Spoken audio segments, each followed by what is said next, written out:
with the views of Dr. Girish Nath Jhaji. Thank you so much for joining us.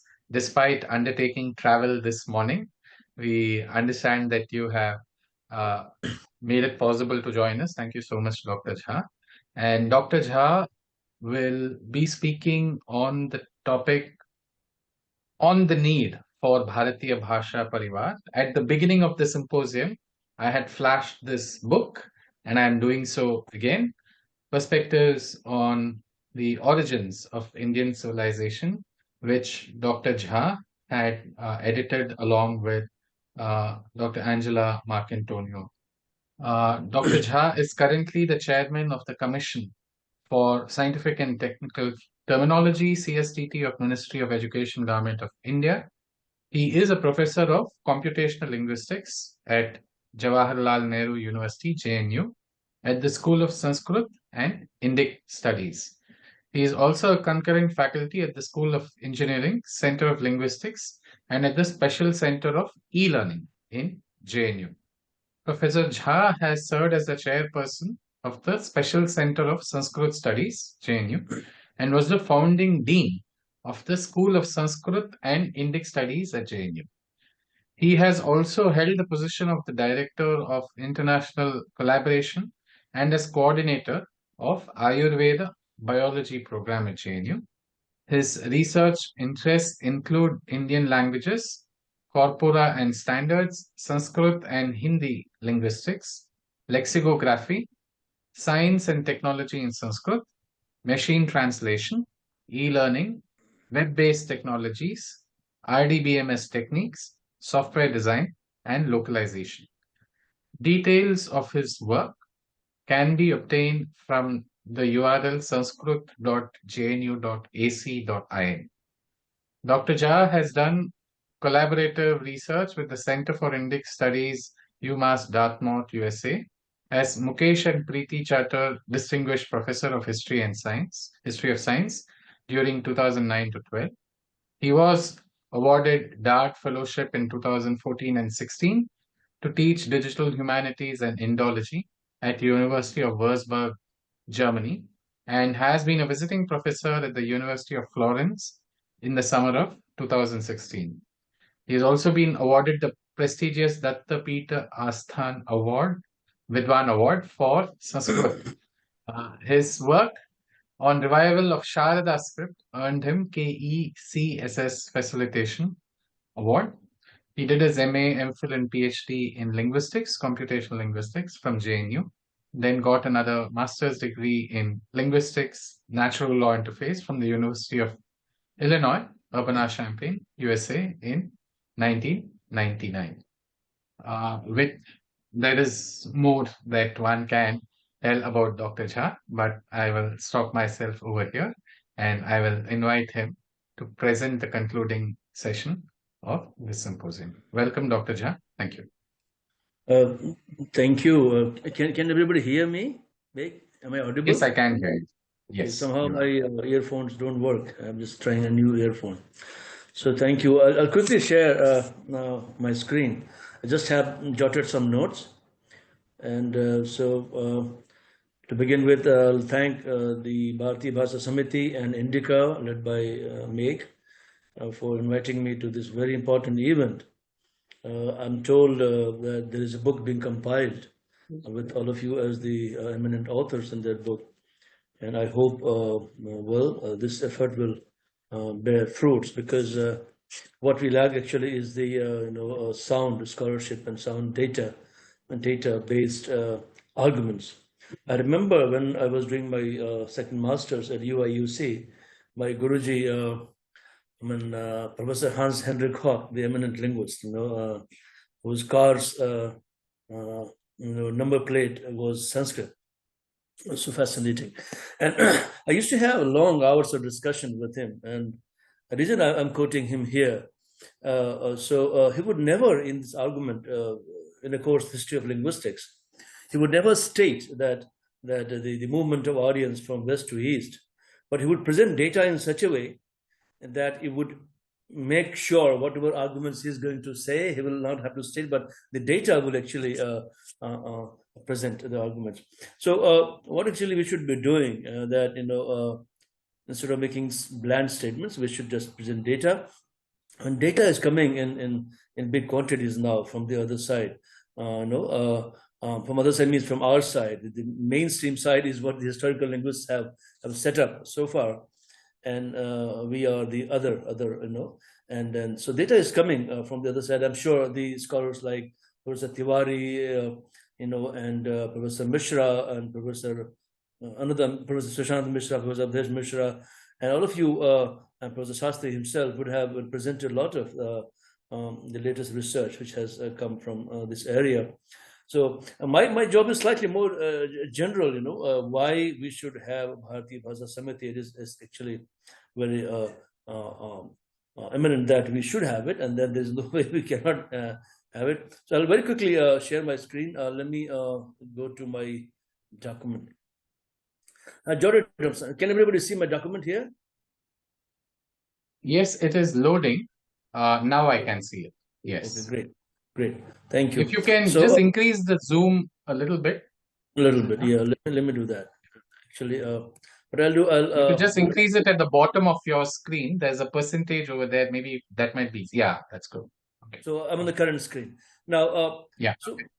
So the idea is that, if currently, I don't know if people presented data. I'm sure of this you would have. We have 19,568 languages, 217 mother tongues, 121 language groups. Now, language groups are full-blown languages. For example, Hindi is supposed to have 55 dialects as per the census 2011, and many of these dialects are actually full-blown languages figuring in 121 language groups. For example, Garhwali is a dialect of Hindi. Garhwali has its own dialects. Garhwali has 12 dialects. One of them is very important. I'm going to talk about that, Bangani language, which is posing a big affront to the so-called Kentum Shatam division of languages. So, and then we have 22 official languages. Now, the language families, which actually came up, I'm sure people would have talked about the Indo-Aryan, Dravidian, Austroasiatic, and Tibeto-Burman. Indo-Aryan 15, Dravidian 4, Austroasiatic 1, Santhali, and Tibeto-Burman 2, Manipuri, and Bodo. Now, there are these families have been devised following basically a top-down approach, not bottom-up approach. They did not look into the Indian argument of 5 prakrits and how they actually diverge. And therefore, what has happened, despite the so-called artificial language family division, there are actually innumerable typological similarities across these languages. And Amino, who worked on Dravidian languages for 25 years, in Kuppam, the Dravidian University, which is now Dravidian University, and his conclusion was that the India appears to be a single linguistic area. And so these arguments are predominant. Now, if you go a little bit back in the history of it, so the origin of linguistics as a major discipline kind of had something to do with William Jones's discovery of India, or basically discovery of the common source, and it led to a lot of Indo-European, hustle bustle and hangama, and a lot of departments opened up in the West studying Sanskrit. The problem is the methodology they adopted in studying Sanskrit. First, they had to convert Devanagari to IAST. And when they convert Devanagari to IAST, there would be some trade-offs, obviously. And then you will start analyzing the phonological, I would say what's called the shift, sound shift rules, etc., from one to other, from the proposed or the imaginary Proto-European to the Indo-Germanic and others, and come up with laws. That was the first major issue there, because they were dealing with the written records. The written records had to be transliterated, and of course translated later on, and then they would compile the dictionaries from the available texts, and then and perhaps the idea of understanding Vedic, Vedic came a little later, when the Sanskrit departments opened, and they first started doing the dictionaries, simple simple compilation of text, very simple Panchatantra, for example, Hitopadesha, Jatakas, very simple text, and then they would gradually take up some dictionary, and then the Paranese grammar, and compile some kind of reading material for students and for their own research. Later on, they came to actually, if you see the Vedic studies, and then the Pali Prakrit Buddhist studies. Now, so a lot of inaccuracy in obtaining the text and the reading material had happened, and therefore, even if they did the top down, that was devoid of a lot of data from the Sanskrit language, and very little from the Vedic. And then the entire 19th century was basically for the linguistics as a so-called a modern discipline, and the modern, I call it because it was philology, and then the Paninese grammar was translated, and the Paninese interaction with the West through translations led to the formal studies. And Saussure in the 19th century, Broomfield, his famous quote I'll talk about later, and then Chomsky has been there and taking linguistics in many directions.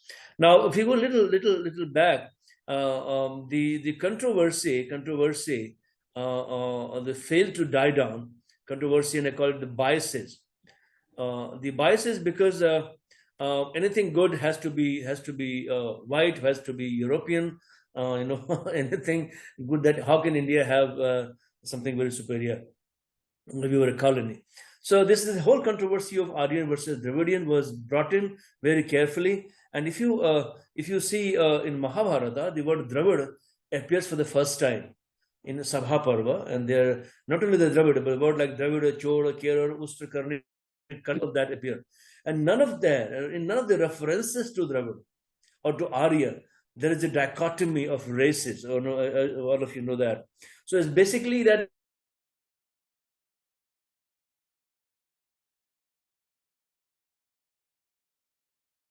concept is there, and also with the Vedic civilization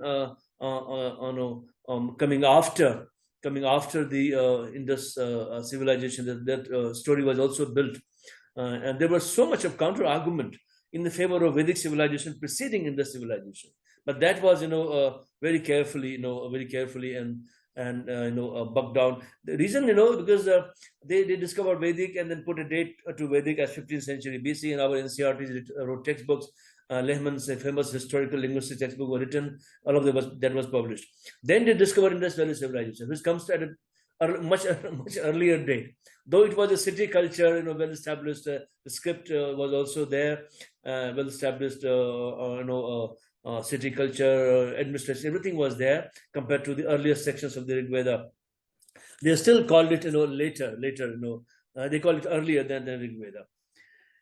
And then comes the controversy of the Proto-Indo-European, and the division of Kentum versus Satam based on some of the sound Indo-European sound laws, and there are a lot of counter arguments. Even in Germanic, even the German standard German posed a lot of threats to Grimm's law during his lifetime itself, and people were confused what to do, how to handle with these a lot of data in German against the Grimm's sound laws, which were for Germanic. And then the Kentum versus Shatam argument was there, which is now at the receiving end because of Bangani finding Bangani data, which is a dialect of Gadwali. And then the origin of Sanskrit argument led to the Indian versus Western, and then sometimes the out of India theory, sometimes the into India theory. Now the research data and the attitude towards being more research oriented is grossly missing, I guess. And now with the initiative of Bharatiya Bhasha Samiti, books are coming, so that I'm sure we'll have a lot of data to prove our point. Now, looking at the origin of the Sanskrit and compared to Pali, Prakrit, other modern Indian languages, things are very simple here. It's unnecessarily people are complicating the matter. See, India has always had Prakrits, and every language has two variety, the Vaidiki and the Lauki. Even Panini mentions that.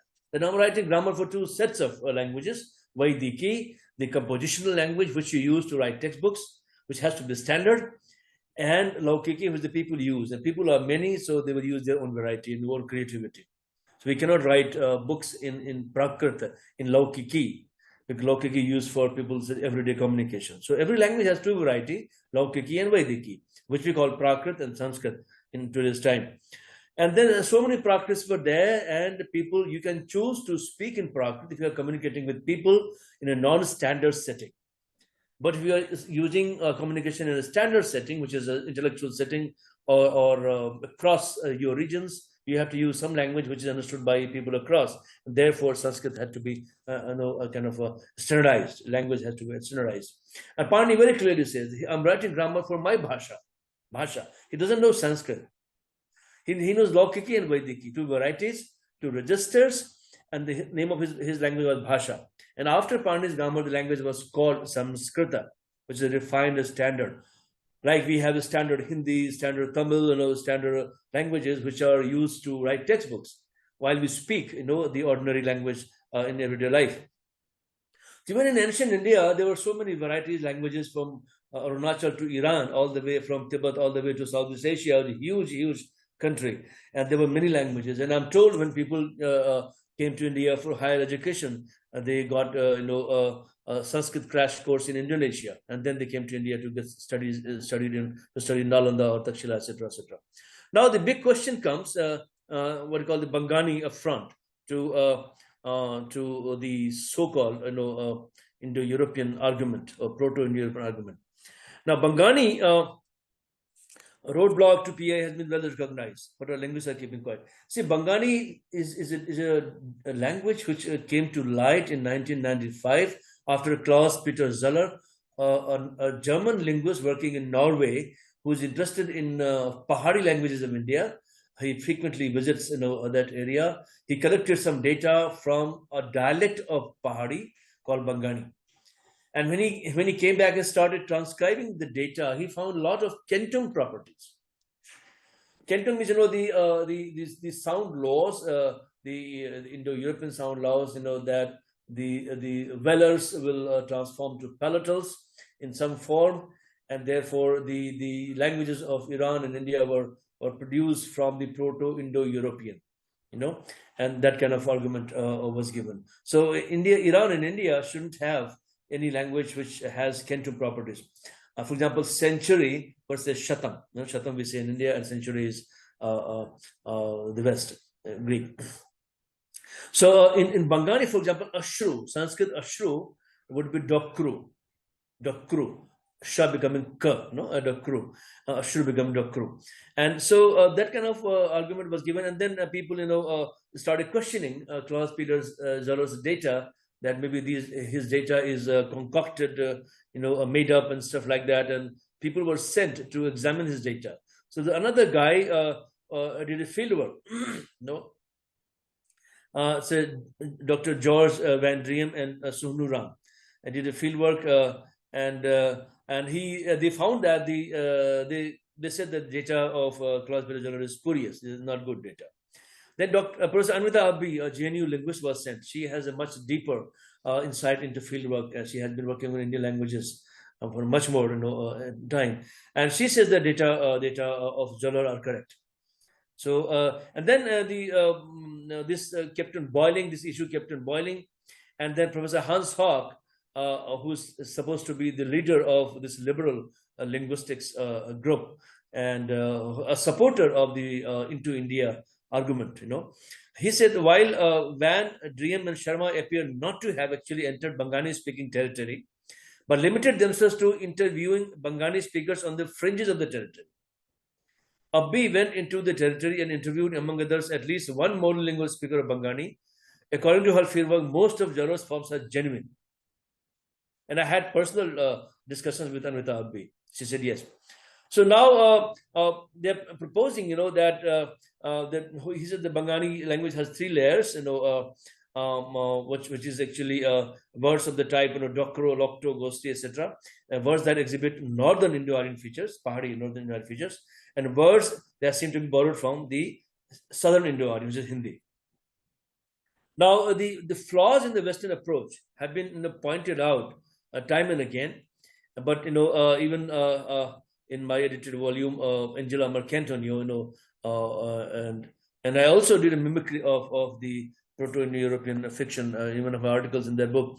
And so the top-down approach instead of bottom-up was followed by, was followed by the Western people, who came up with this argument. And well, Emmanuel did bottom up, and what Angela calls the confirmation bias. So the so-called scientific method, only recognizing hits, and then and the biases are there. Basically, so what they call the cherry picking of the data, whatever suits you, you pick it up, and then they ignore the other data. And other data is much more voluminous, which comes from bottom up. So the quotation of the Gold K, you see, the general root of the superstition is when men observe when things hit and not when they miss, and commit to memory the one and forget the other. So basically, they highlight the hits and then ignore the misses. And this is what they have been doing. Another argument, I want to quote here from this work done by Helmut Rix in 1998. He compiled a lexicon of Indo-Germanic verbs, and there he has more than 683 verb roots. He says we have reconstructed, but the idea that the principle of wider representation of the required at least 3 or more not followed in 66% of the verb roots. So he came up again with a limited method, and and his conclusions may not be very tenable actually. Now the idea, if you take their arguments, of sound changing from one language to another, sometimes sounds appearing, sometimes sounds getting deleted or sounds getting silent. And it's easier to posit a sound deletion than the appearance of a sound. Because appearance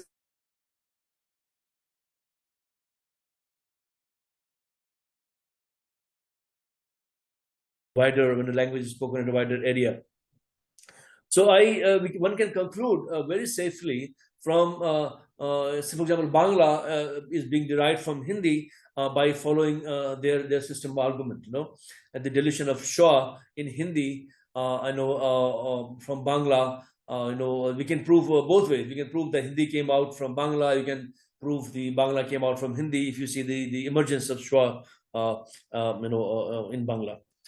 So the sound laws, if you look at the 3 sound laws, the Grimm's law, Werner's law, and the hypothesis of the neurogrammarians, all of them, so the Grimm's law ran into problem. The Werner's law came to kind of support his arguments.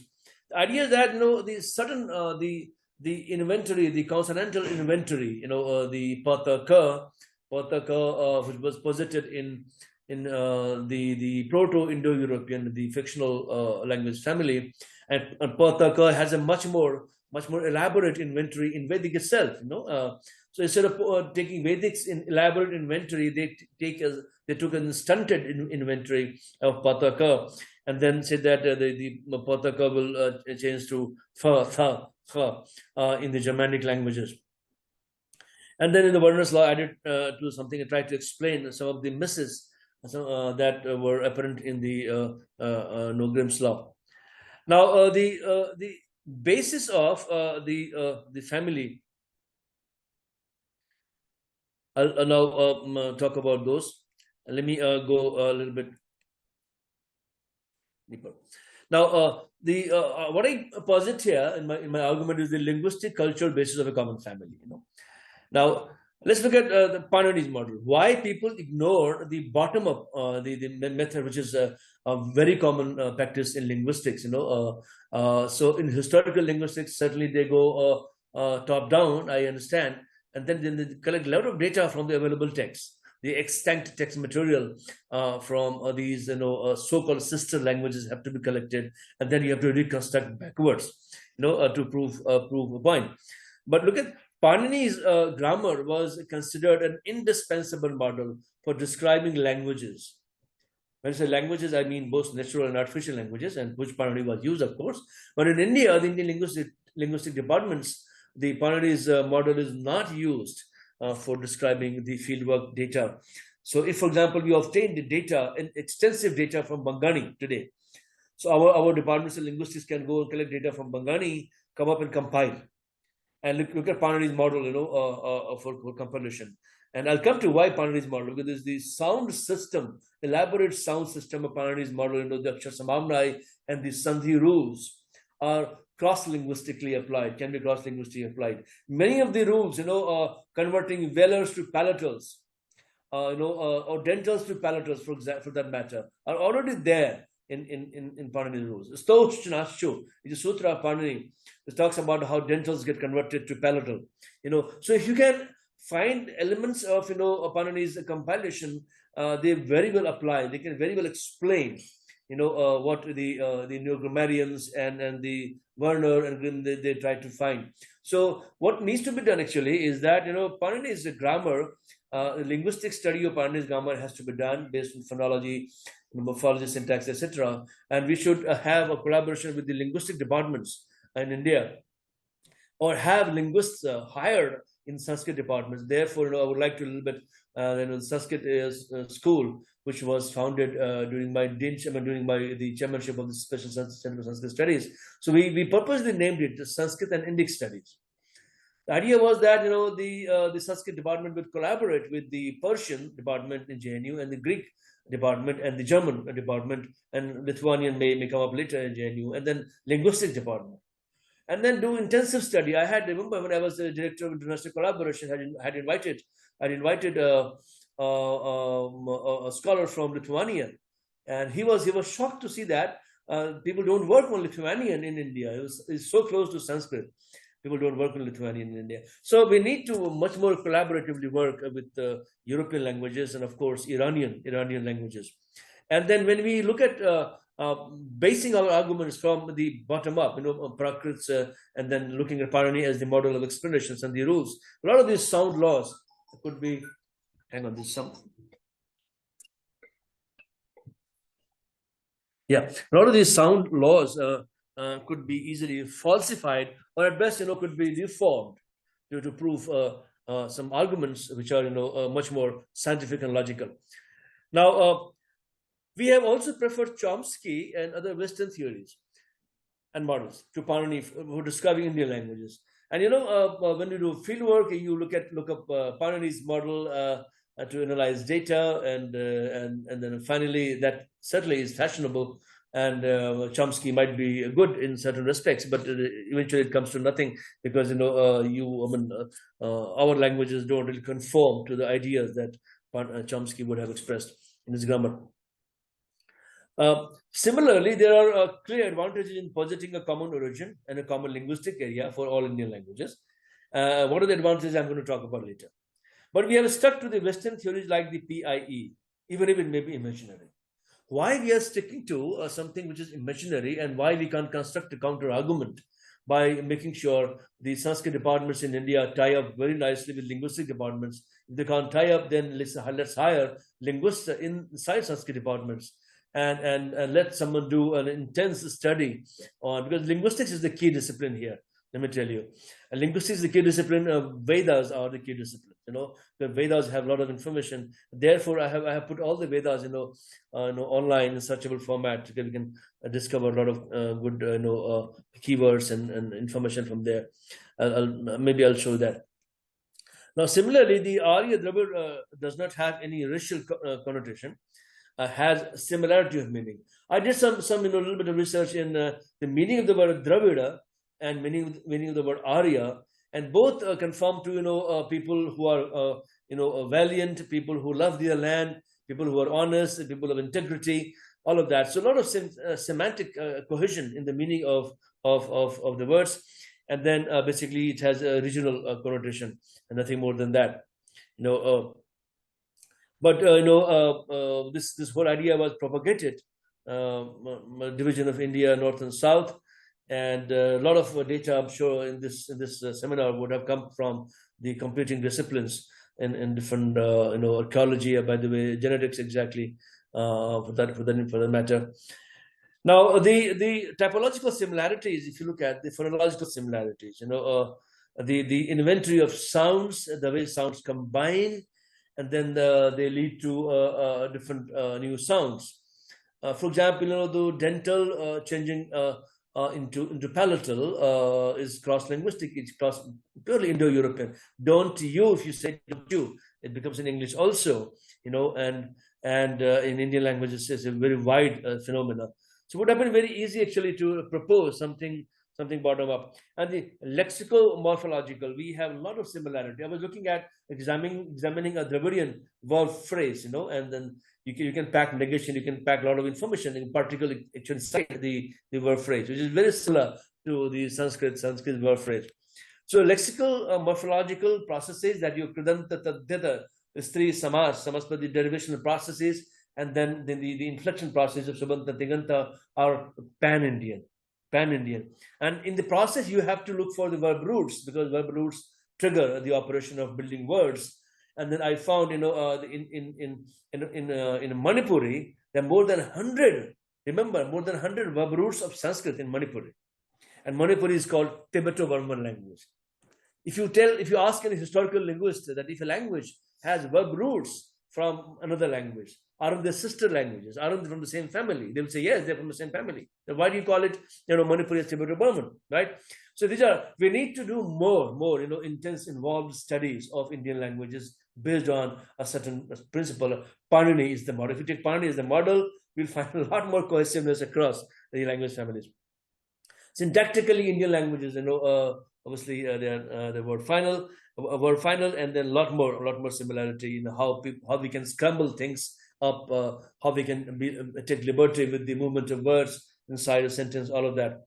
The thematic, cultural, and grammar books written following Pandit Siddhanta. Look at any grammar book of any Indian language, you'll find an imprint of Siddhanta Kaumudi, and culturally, obviously, when you go to south or east or north, you find a similarity of cultural practices, ritualism. Of course, Hinduism is the major binding force in India. So I call it Sanatan principles and rituals are basically binding India all over. So why not look to something which is more, which promotes a cohesiveness, which promotes a binding together of a unified India, than something which divides. Now, looking at the advantages. I'm not saying that we should follow common Indian language family just for the sake of argument or scholarship. There are very clear advantages, and my field, computational linguistics and AI, is going to benefit much more from that. Now, the first advantage of a common family is that we will not be risking being illogical and unscientific in argument.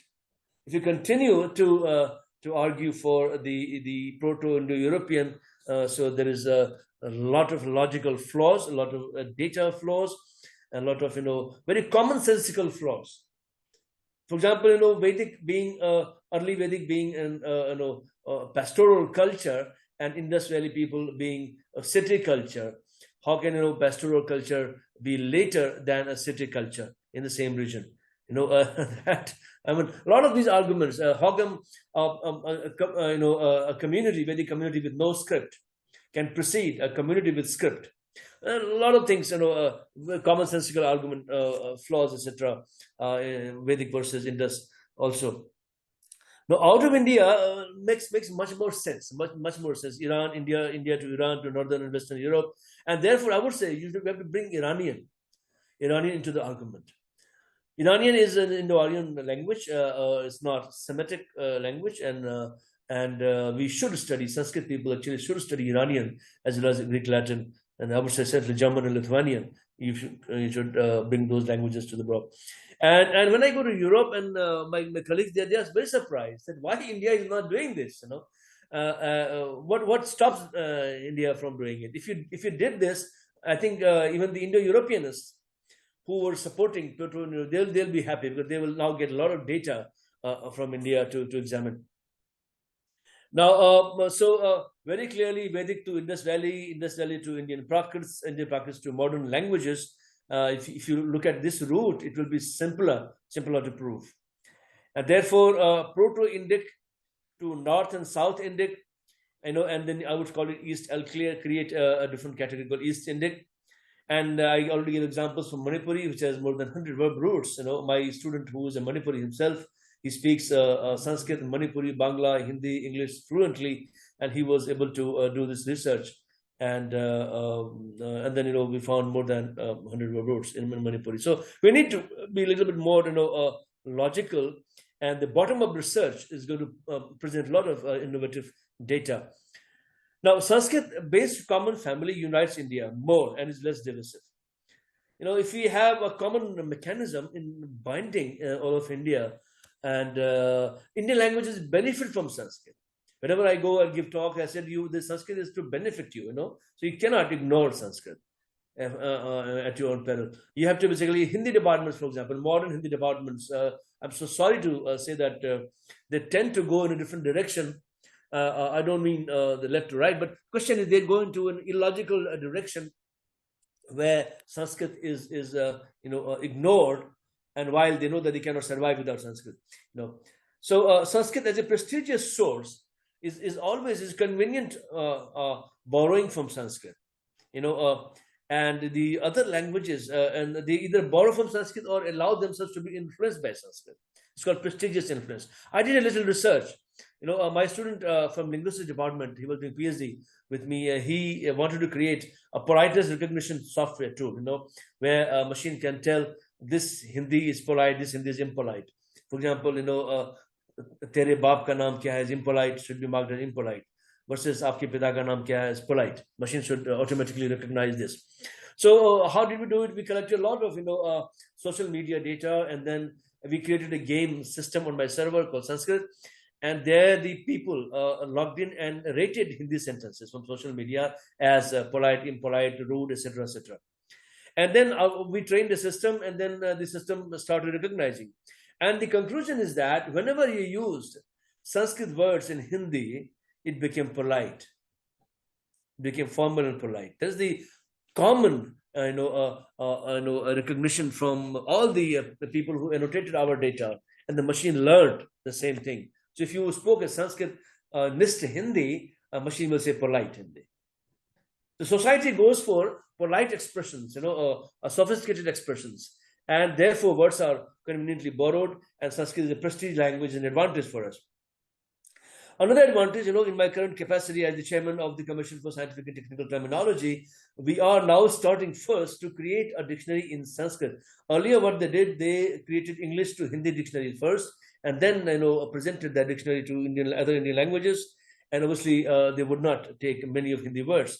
So now what I've done basically, now I'm creating a Sanskrit dictionary first, from English to Sanskrit first, and then Sanskrit dictionary is presented to other Indian languages, and they'll be happy to actually take most of the words, from the Sanskrit language. I did a simple exercise also. I converted English to Hindi dictionary, which was supposedly having more tatsam words, into Odia automatically. I have a script converter. I converted English to Hindi dictionary to English to Odia, and asked my Odia staff to have a look at it. And he says I can accept 60% of it. So by just converting the script from Hindi, English to Hindi dictionary, that Hindi is supposedly more Sanskritized, you can get easily 60% of the words. So our 60% of the work is done automatically. That is the advantage I'm talking about. If you have common vocabulary, there's a lot of advantage, and I'm sure with Chamokar Shastri ji at the helm of affairs in Bharatiya Bhasha Samiti, and we are working closely together to make sure Sanskrit is, emphasized more in the policies of the CSTT. Now, Sanskrit-based common core method in AI, I've been advocating that also. Why? Because if we have something called a Bharati AI, for example, I've given a proposal to some private funders for Sanskrit-based LLM. Let's see how that progresses. Idea is that if we retrain a chat GPT like system into, say, Hindi or Sanskrit or Punjabi or Gujarati or Tamil, etc., it will retain the sanskar of the previous training. So you cannot expect this system to be original in idea. So my argument has been that let us take the original Sanskrit text with vrittis and vakyas, and then retrain a model, retrain a brand new algorithm into. I mean, PM Modi ji, in one of his talks, he expressed the ideas, of Indian system, original Indian system. For example, we are trained in English language, also. So our ideas get kind of confused, and compare us with the people who have studied only in the ashramas, have only gone through the Sanskrit system, Indian system. They will have original ideas. My father, for example, when I talk to him, he has very clear ideas, original ideas, and he doesn't, listen to any of the English news, doesn't read any English newspapers. He will only read, Sanskrit or Hindi newspapers and ideas. So there are advantages.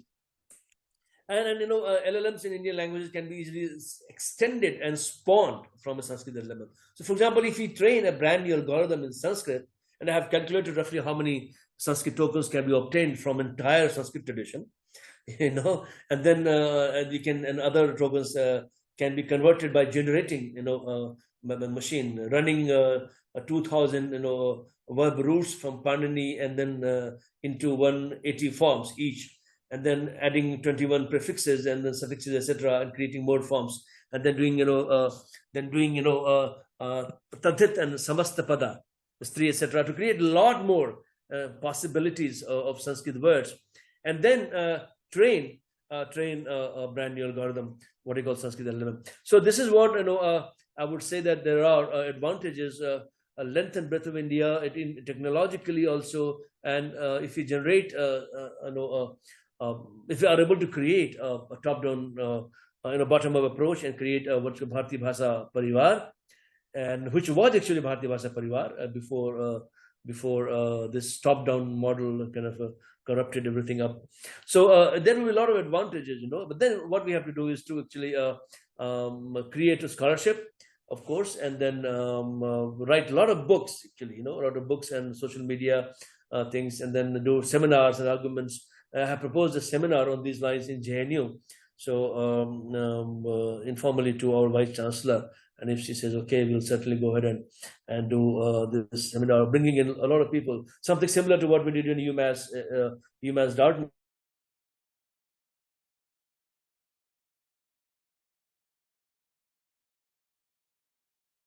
Convince the people, like Professor Hans Henrik Hopp, who is now convinced by this Bangani data himself.